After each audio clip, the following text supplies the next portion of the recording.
इतनी जगह क्यों काली रे, तूने लहंगे में बुलबुल पानी रे, तूने लहंगे में बुलबुल।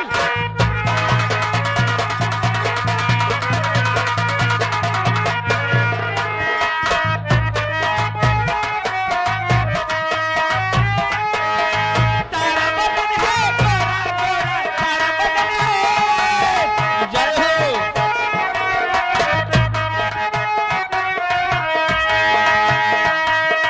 सारा बदन है गोरा गोरा, इतनी जगह क्यों काली रे, तूने लहंगे में बुलबुल, तूने लहंगे में बुलबुल पानी रे, तूने लहंगे में बुलबुल पानी रे, तूने लहंगे में बुलबुल।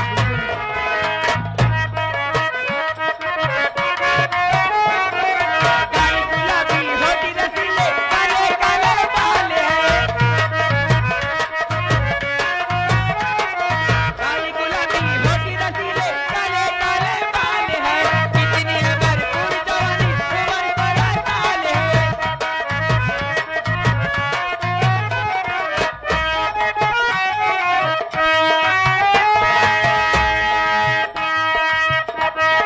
घूमी घूमी के बीच बजरिया, घूमी घूमी के,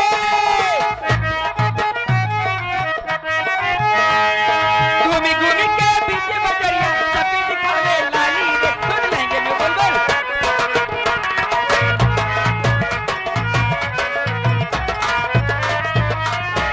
और इधर से आ गया हमारे गुलाब भैया।